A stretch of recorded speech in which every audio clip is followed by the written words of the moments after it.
This is Green Shoe Radio, brought to you by Green Shoe Media Group. I'm your host, Mark Bunting. Our guest today is Michael Dufresne, lead technical consultant at Grizzly Discoveries. The company trades under the ticker symbol GZD on the TSX Venture Exchange. It also trades over the counter in the US under GZDIF, and it trades in Frankfurt under the ticker G6H. Michael, how are you, sir? Very good. Thanks, Mark. Yeah, thanks for joining us.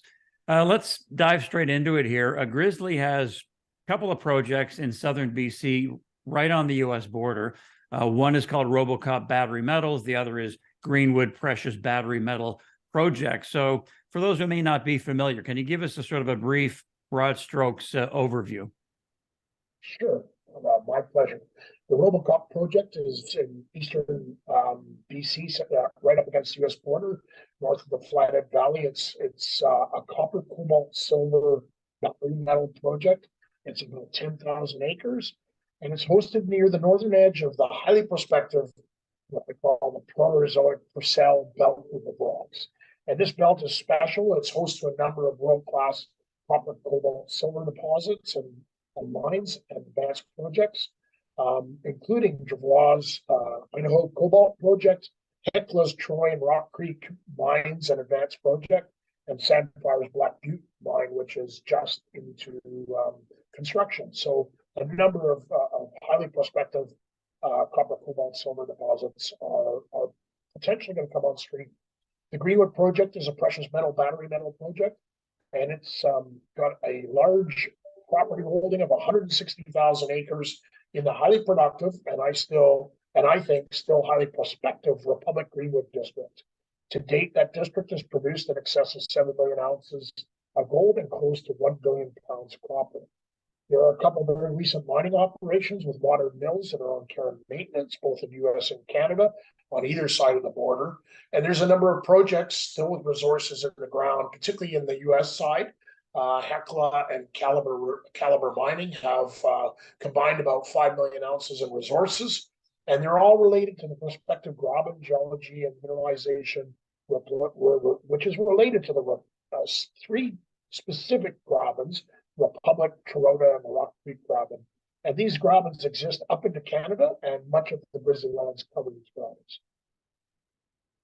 All right, very good. Nice, thorough explanation there. Now, the company has said, Mike, that they're looking to drill this year and release a mineral resource update either later this year or early next. Let's focus on RoboCop here. You've said that it's similar to the Idaho Cobalt Project. How so? And how have you gone about zeroing in on your drill targets? Yeah, excellent question. It's correct. On both projects, the goal is to make a significant discovery by drilling and move towards a resource by the end of the year or early next year. The RoboCop property in particular is hosted in sandy siltstones of the Purcell group, known as the Belt Group in the U.S. These rocks are roughly about 1,400 million years old. And the copper, cobalt, silver mineralization is of an age that's pretty close to that age, about 1,400 million years old, and basically co-equal with the deposition and burial of those sedimentary rocks. And this time matches, is close in time, and the geology is equivalent to the Idaho Cobalt Project that Dufresne has, both on the geology, mineralization, and timing. Historical drilling led us to the project. There was about 15 historic holes that have been drilled in the 80s and 90s by Teck in particular. What we've done to upgrade the project is conducted a modern time domain electromagnetic survey, which detects conductivity associated with sulfide minerals. And these sulfide minerals are present in this type of sediment-hosted base metal deposit, as we call it. In addition, we have coupled this with systematic soil sampling and prospecting for copper, cobalt, silver, and we've identified highly anomalous soils in copper and cobalt with a number, spatially related to a number of these conductivity anomalies that we detected in the airborne survey, as well as we found a couple of new copper-bearing float samples that are coming down the mountainside. So we're pretty ecstatic with what we found to date, and we've really upgraded this property, and we are waiting to get our drill permits. All right, now moving over to Greenwood, Grizzly drilled that project between 2010 and 2012. There was a lull of 8 years for various reasons, and then you restarted drilling in 2020. Now, the company has also added to the land package with a few key historical mines, including Midway, which we're going to get into.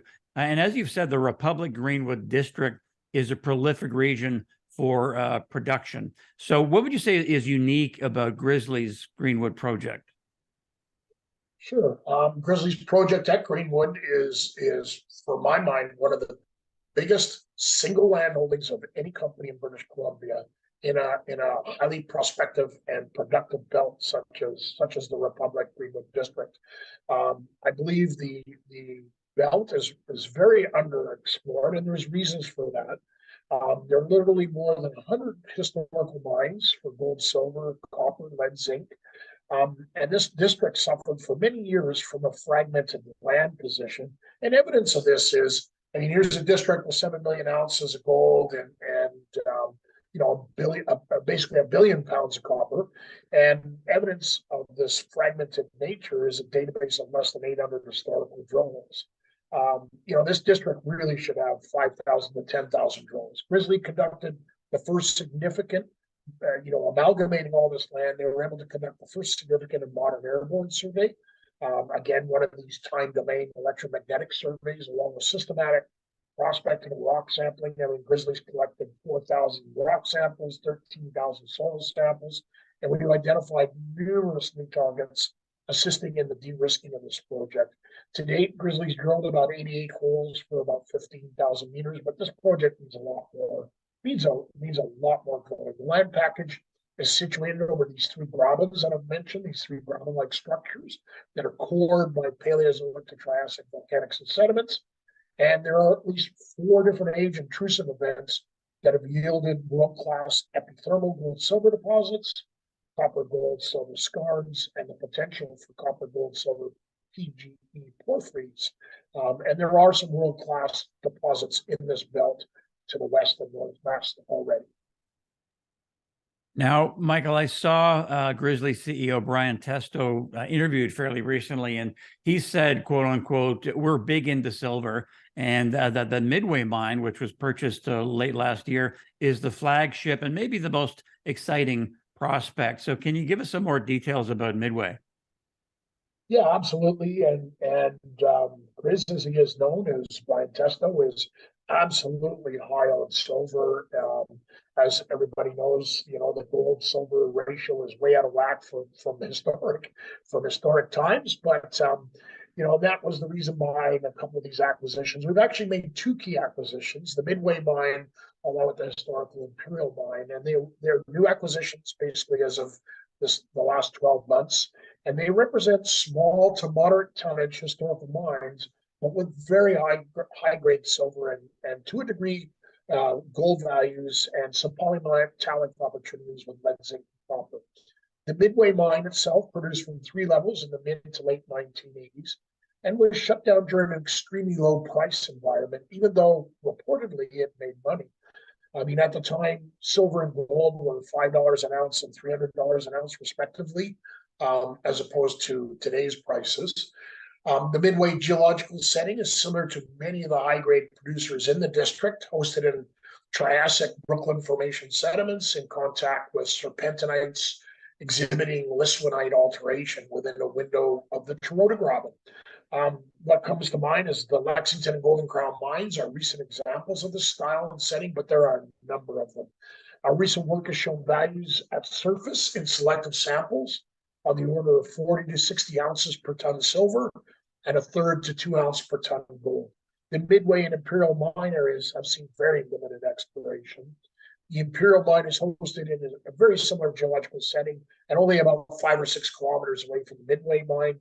And it is also hosted in Triassic Brooklyn Formation sediments in contact with serpentinites with this very distinct liswonite alteration. It was in production by a private company in the early 2000s and actually has some modern accessible underground workings. And the Imperial Mine has produced significant silver numbers similar to Midway, but also has seen very limited exploration similar to Midway. So we're pretty high. We're going to be doing ground geophysics, soil sampling, and a water rock sampling, and we hope to get underground on one or both of these this year, and then we will follow that up to drilling.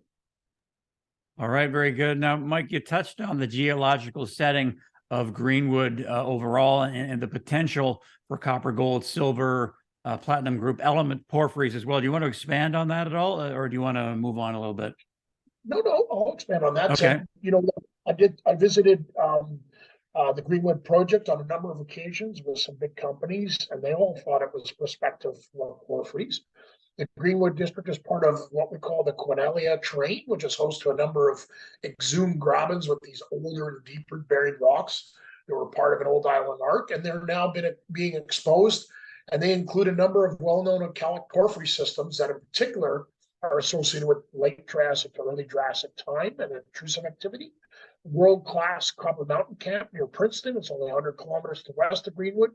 And the Highland Valley Copper Mine near Kamloops are part of the endowment related to a number of these alkalic porphyry systems in this terrain. A common underlying factor is the presence not only of these Jurassic intrusive complexes, but also continued long-lived intrusive activity during the Jurassic Cretaceous and into the east. And this is often associated with these continued exhumation of these older portions of the terrain. The Greenwood District has all of these elements: older late Paleozoic, Triassic sedimentary volcanic package, and then multi-phase, multi-age intrusive activity, Triassic, Cretaceous, and Eocene. I regard it as highly prospective for porphyries. Now, in terms of dollars and the drilling plan, Grizzly said it's going to spend as much as $2.5 million as part of a 10,000 meter drilling program. Can you elaborate on the actual plans? Absolutely. Yeah, we have some follow-up drilling that is warranted from some of the work we did over the last 2 years at Dayton, the Mother Lode, and the Ket 28 targets. These are permitted for additional drilling. We're planning some holes at all 3 of these targets. Meanwhile, we have new permit applications that have been submitted for new drilling at the Midway and Imperial Mines, of course. And we have a number of other targets. The Sappho, which is a porphyry target. Copper Mountain also has some porphyry skarn potential, and of course RoboCop. The plan is to commence drilling sometime during the summer and drill through to late fall. And in the Greenwood District, we can drill right up to Christmas. Depending upon results, if we have some early success, we'll bring in a second drill for resource drilling at one or more of the prospects while we continue the exploration drilling. Mike, Grizzly has said that exploration costs are among the lowest in BC. Is that in large part because southern British Columbia is a mature mining region and the infrastructure is plentiful and everything's there for you? Absolutely. I think it's access to labor, access to drills, and access in general. And Highway 3 that connects Alberta to Vancouver runs right through the center of the property, along with a major pipeline and transmission line. The project's in an area of active logging and farming, along with literally 100 historical mines. For me, access is unparalleled for British Columbia and Western Canada. And we've managed to keep, the drilling costs in that $250 to $300 a meter, which is some of the lowest all-up costs I think you would see across Canada. All right, so you've nicely detailed these 2 polymetallic mines, and you'd like to be able to produce material for the nearby Golden Crown Mill, which I understand is on care and maintenance right now, and it's also going through some ownership issues. But Grizzly has said that maybe not in a perfect world, but ideally you'd own that mill. What are the odds of that? And without getting too deep into the weeds in terms of what's going on with the ownership right now. Yeah, it's an excellent question. The current lien holder of a bunch of Canex Gold assets, including the Golden Crown Mill, is Ruby Capital, and they have announced that they're pressing forward filing in the BC courts to take possession of the Greenwood Project for a variety of reasons. We have been in touch with them, and certainly I think we will get a look, because obviously a merger or toll treating agreement between us and whomever ends up with that package would be ideal. We would like to own it, but obviously that's going to take a significant capital raise. The mill is in good shape, and they have some excellent property there. So But a merger of that group and our package would obviously be something to look at. All right, Mike, for investors, as we wrap this up, would you say that the overall value proposition for Grizzly Discoveries is centered on three things, essentially: the drilling results that come from the drilling that you're planning, the potential for discovery, which you've been detailing, and just generally proving out the resource? We've had some discoveries. We hope to expand upon those and get and provide some new ones to the market. And I think we hope to see an appreciation in that stock price at every one of those milestones. All right, Mike, thanks a lot for your time today and for giving us more detail on Grizzly. We'll be following. Thank you very much, and look forward to the field season. And basically, when I get back, it's going to be get it underway. So, absolutely, we hope everybody can watch. All right, sounds good. Thanks, Mike. We'll talk to you soon. Take care, Mike.